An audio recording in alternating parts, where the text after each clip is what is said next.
Entérate con Leslie. Somos una plataforma virtual de entrevistas e información especializada en el ámbito jurídico nacional e internacional. Búscanos a través de nuestra portal web www.enterateconleslie.com. Síguenos a través de nuestras redes sociales. Entérate con Leslie. Amigos de Entérate con Leslie, buenas noches. El día de hoy tenemos a un invitado muy especial, el doctor Víctor García Toma, quien ha sido ministro de Justicia, ha sido magistrado y presidente del Tribunal Constitucional y también es docente universitario, muy reconocido por sus estudios jurídicos y especialmente también por todo su trabajo en favor de los derechos humanos, agregado a que ha sido juez ad hoc de la Corte Interamericana de Derechos Humanos en algún momento. Víctor, bienvenido a Entérate con Leslie. Estamos viviendo días complicados políticamente, jurídicamente. Hay mucha confusión con relación a lo que está sucediendo en intervención de las actas impugnadas, de los votos impugnados. Hay mucha confusión. Por favor, quisiéramos con tu sabiduría jurídica que nos expliques un poco más cuál es el proceso, de qué se trata toda esta chanfainita de impugnaciones que existen hoy. Gracias, Luis Felipe, por la invitación y un abrazo a la distancia a nuestra amiga Leslie. Sabemos las razones por las cuales no nos puede acompañar hoy. Como tú has señalado, el proceso electoral ha traído como consecuencia que 1.284 actas aproximadamente han sido de un lado observadas y de otro lado impugnadas. Entonces, lo primero que el ciudadano común y corriente se pregunta es, bueno, ¿cuándo son observadas y cuándo son impugnadas? Bien, las observaciones son formuladas por la propia OMPE, es decir, luego de acopiar las actas electorales, según su entender, descubren que en una acta o algunas actas pueden existir errores materiales, por ejemplo, la existencia en relación a los números consignados, ¿no es cierto? Aproximadamente se estima que estos supuestos errores materiales ascienden a 384.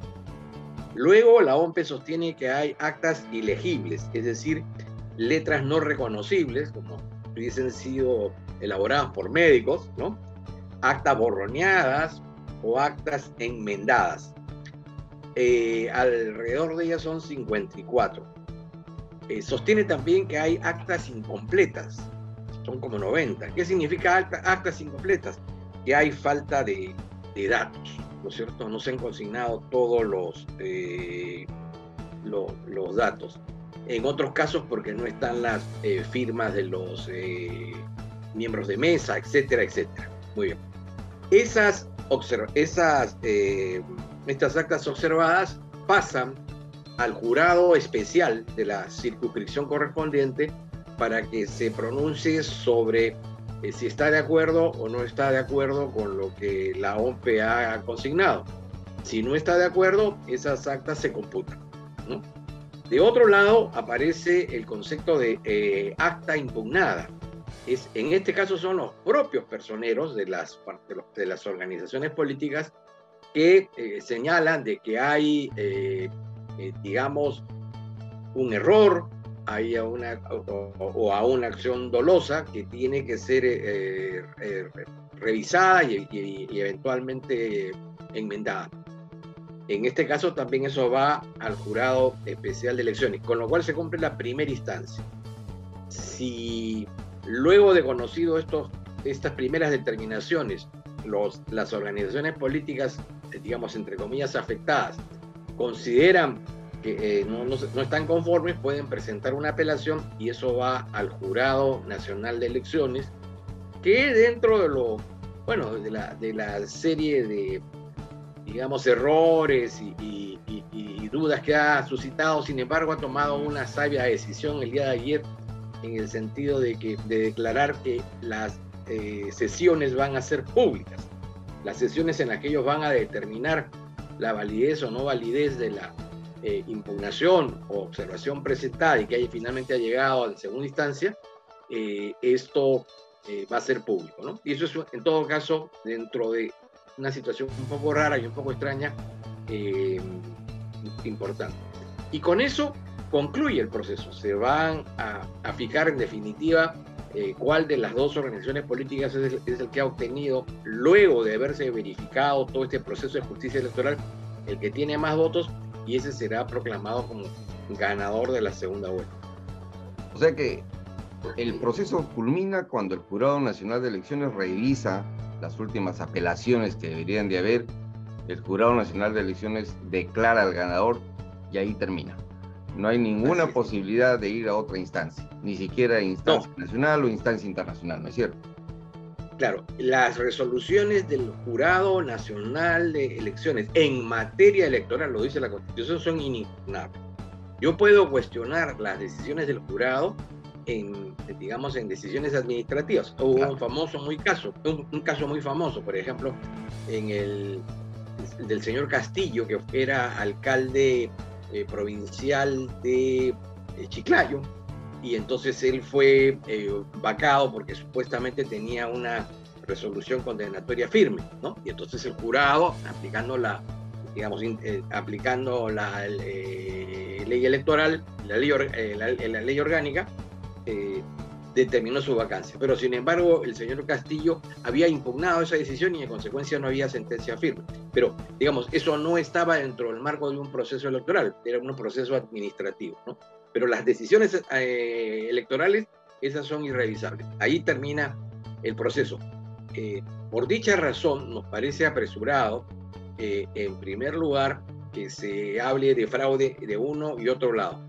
En el caso de Perú Libre, porque no son relevantes los que señalen, sus centros de cómputo, que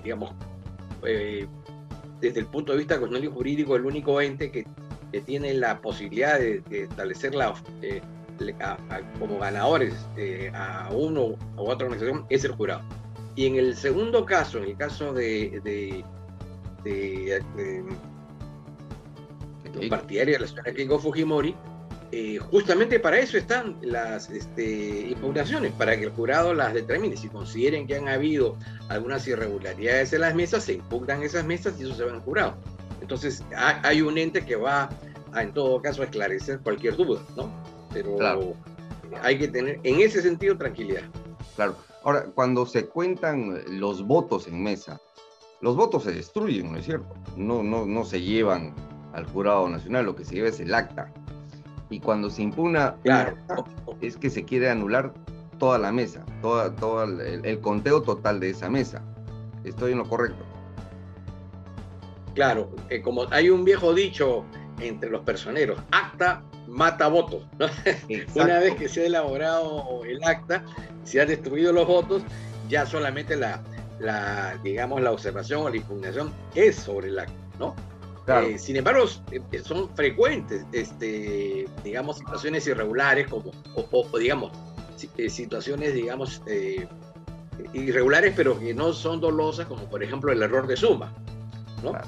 Hay situaciones que sí son dolosas porque aparecen actas en donde no están las firmas de los miembros de mesa, o incluso he visto ahí en la televisión de que habían actas firmadas por personas que no habían abierto la mesa, ¿no? Eran otros miembros de mesa. Bueno, eso lo va a esclarecer el jurado, ¿no? Pero ese es un error de forma o de fondo, como para anular, por ejemplo, esa acta, el de las firmas, porque yo he visto algún miembro de mesa donde incluso ha firmado con otro DNI que pertenece a otra persona, por lo menos así ha salido dentro del registro de la RENIEC. En ese caso se anula absolutamente todo, ¿es un error de fondo o de forma? Ese es un tema que va a tener que dilucidar el jurado, pero en donde sí está claro que habría, un fraude, en esa mesa, es que 3 personas supuestamente abren la mesa, inician el proceso electoral y luego al momento del cómputo aparecen otras 3 personas distintas, ¿no? Eso sí, evidentemente, genera dudas y suspicacias, ¿no? Claro.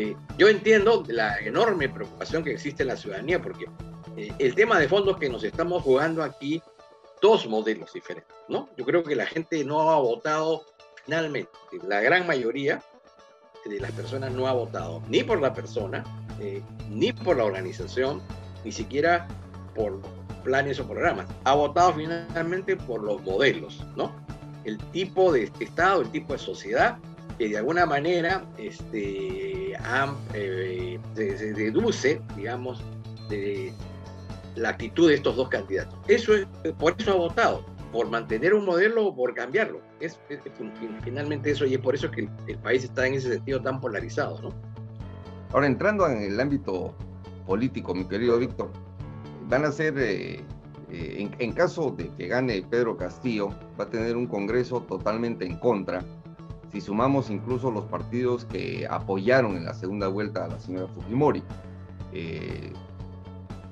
¿De qué crees tú que va a depender que haya un gobierno, bueno, ojalá pacífico, en paz, democrático, donde los pesos y contrapesos puedan funcionar de la siguiente manera?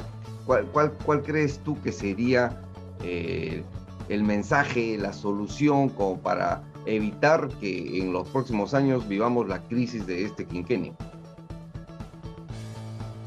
Luis Felipe, desde mi punto de vista, comenzando por el Ejecutivo, creo que ninguna de las dos organizaciones va a poder llevar, digamos, la dirección y marcha del Estado de manera individual. Es decir, va a tener que establecer alianzas, y mientras esas alianzas sean lo más amplias posibles, son las que le van a generar estabilidad, ¿no es cierto?, y gobernabilidad. Más aún, van a tener que, para alcanzar esa gobernabilidad y perdurabilidad en el tiempo y puedan concluir su mandato, van a tener que cambiar radicalmente buena parte de las promesas o propuestas que han planteado, ¿no es cierto?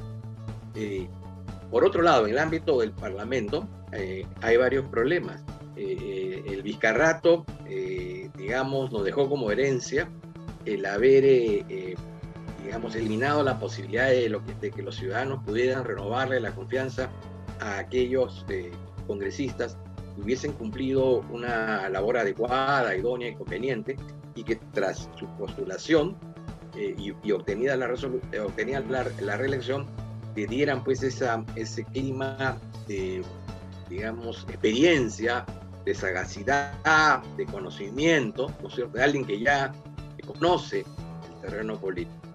Lo segundo es que, si bien el tema de la alternancia y paridad efectivamente contribuye a un grado mayor de participación política, en el caso de las mujeres, no sé si en estos momentos era lo más oportuno, porque el país requería en estas circunstancias más bien un parlamento meritocrático, habida cuenta de las dos experiencias anteriores en donde la calidad de la representación parlamentaria ha sido muy baja, y probablemente lo vuelva a hacer ahora, ¿no? Entonces, con un Congreso novato, en donde no se cambiaron las reglas de juego, ni los partidos hicieron los esfuerzos suficientes para llevar cuadros idóneos, con una fragmentación, digamos, parlamentaria muy marcada, y sobre todo con bancadas en donde la mayoría de las personas no están unidas o integradas en función a una ideología o una doctrina, y en donde básicamente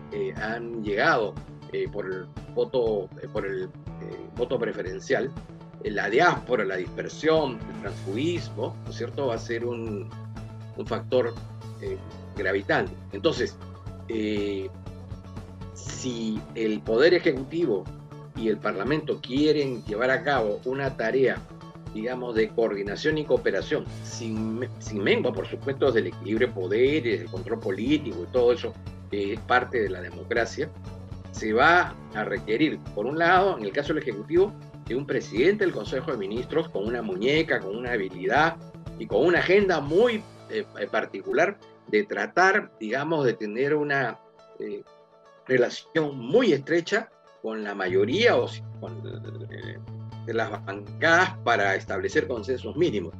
Y en el caso del Congreso se van a tener que establecer alianzas, digamos, no digo programáticas, pero por lo menos ideológicas, y digamos, tener el tino y la responsabilidad de entender de que se puede desde el Parlamento hacer obra, no solamente desde la oposición y desde el control político, lo cual es responsable, sino también en promover con el Ejecutivo una agenda legislativa común, ¿no?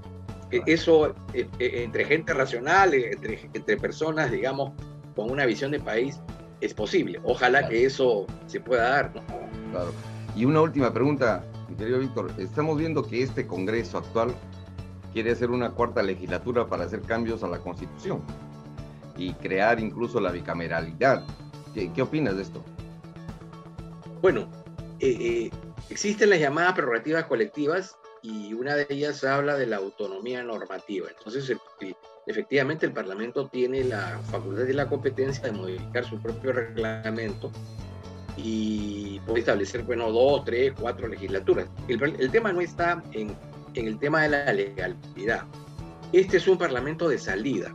Este es un Parlamento que ya sabe que el pueblo ha elegido a un nuevo Congreso. Y en consecuencia, parece de alguna manera un acto de usurpación y de abuso de poder el tomar decisiones que en realidad políticamente le debieran corresponder al nuevo Congreso. En segundo lugar, se está llevando a cabo un proceso de reforma precipitado. Nadie conoce los proyectos, no ha habido una discusión abierta. La decisión está adoptada por el Congreso, que más leyes han sido declaradas inconstitucionales ante el Tribunal Constitucional y que le ha dejado como herencia a este gobierno una serie de minas legislativas, sobre todo en materia económica, ¿no? Entonces, la gestión de este Parlamento en particular ha sido honestamente desastrosa. Y entonces, que sea este mismo grupo el que intente llevar a cabo cosas que se requieren, se necesitan, incluso con las que yo podría estar de acuerdo, pero en un tiempo político que para ellos ya es un tiempo de partida, ya están pues con su... ya el avión los llama para que... Para abordar. Para abordar.